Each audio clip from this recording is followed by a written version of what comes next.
ठीक थी ठीक कोई नहीं भाई मैं तो ऐसे सोचा कि नीचे में तो ये बुक मैंने ना एक नीचे में जो है फिट आ गया यार वो मैंने से बच गया फिर और से बच करता नहीं मैं खुद ही करी जा रहा था बीच में गुड फॉर नथिंग था सॉरी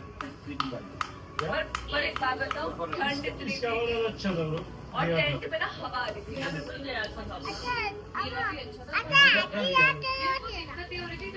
ठीक ठीक रहा टेंट में ना हवा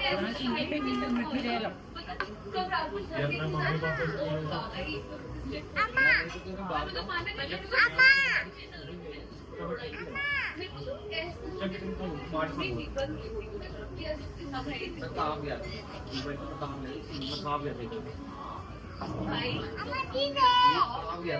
भाई आप आखिरी 2 बजे तो भाई मेरे जलन से होने लगे मैं ऐसा